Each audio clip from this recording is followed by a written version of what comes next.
Buenos días, bienvenidos a una nueva edición del CSC 2022. Es un placer hoy entrevistar a un viejo amigo, el doctor Robert Ratini, un personaje muy conocido en el campo del medical device, ha sido responsable y ha tenido cargos de responsabilidad en gran parte de las mayores compañías de Europa. En la actualidad él es el director comercial internacional de Translumina. Robert, it is a pleasure to have today with us. Today you are working with Translumina after having do that for many years in big companies. Tell us about Translumina as a company and how you position this company in the interventional device scenario. Okay, hello Tony, thank you for inviting me here. So basically Translumina is a company founded in 2000 in Germany. It's a global company in the cardiovascular devices.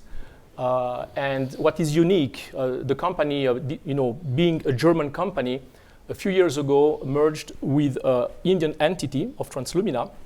So nowadays we are really a global company with manufacturing and product development, both in Germany and India. And we commercialize our products in more than 50 countries as of today. And Spain since 1.5 years. As a base, the company is a stent manufacturer, but now moving into extension of the portfolio.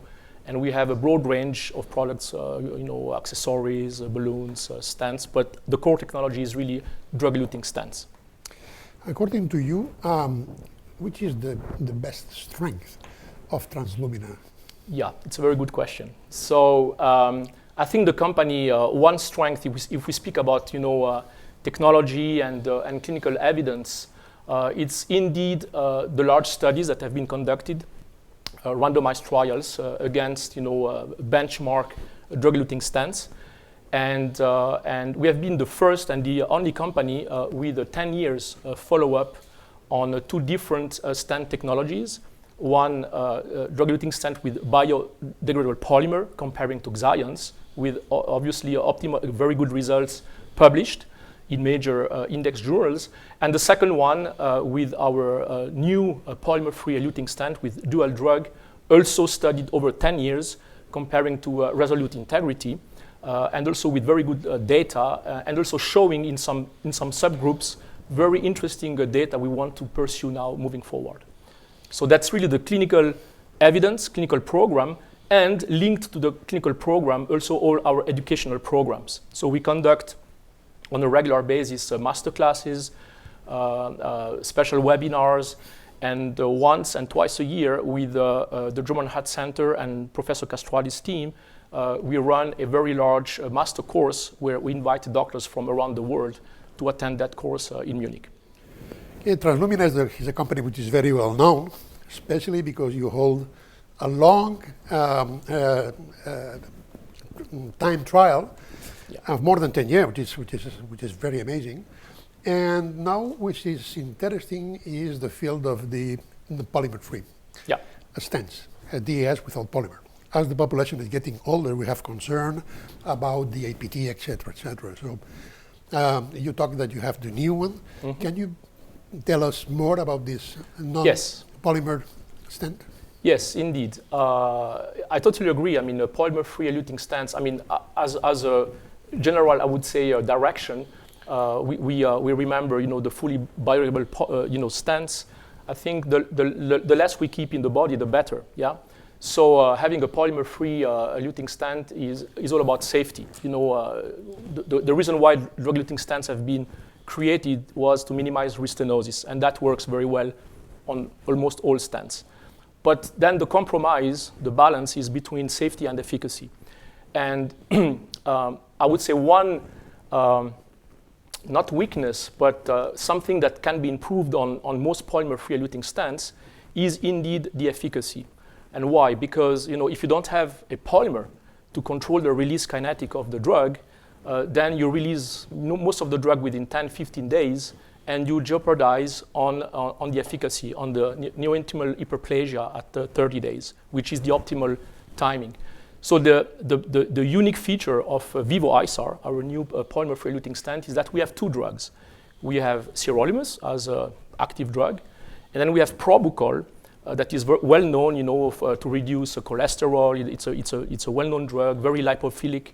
It's combined with sirolimus to control the release kinetic of sirolimus over 30 days. So that way, basically, we achieve optimal safety because after 30 days, you end up with a BMS, basically.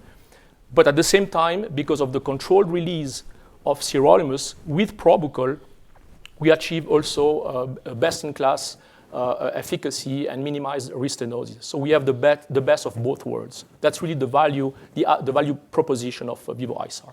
Yeah, this is very interesting. So in the near future, do you plan to perform more clinical trial in this Vivo ISAR strategy? Yes. So we have a big trial, ISAR Test 5, that validated the product in more than 3,000 patients with very compelling results. So we don't need to validate, it works. We know that. But in that trial, we identified some subgroups of patients, diabetic patients, ACS patients, STEMI, where the product seems to bring some benefit. So indeed, the plan, and we start now, we plan to run several trials on specific subgroups. We plan also some OCT trial. And of course, we want to show evidence on the very short DAPT regimen on Vivo ISAR. That's very important, that point. Yes. Well, I know that Translumina is not only focusing in the stent and in the coronary size. I think that you have plans for the future to increase the portfolio and maybe to get into the structural heart problem. Can you tell us something about what you are in terms of investment, in terms of research for new products? Yes. Well, I will not be able to tell you too much because those are projects and we cannot divulgate too much information. Only what you can say. Yes. So, but you used one important word, investment. In fact, in 2019, we have been very, very lucky to have a major investor coming on board, Everstone Capital, that is one of the biggest private equity company in the world. And this now allows the company to make the right investments on research and development, potential acquisitions, as many big companies have done.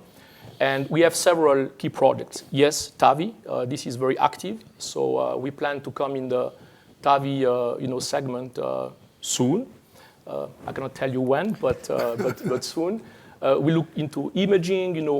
Basically the objective of the company is to look for specialty products and also special treatments that can bring a real benefit to the patients and of course you interventional cardiologists. So we don't want to be like a Me Too or commodity product company, but really specialize into unique technologies and treatments for the benefit of the patients.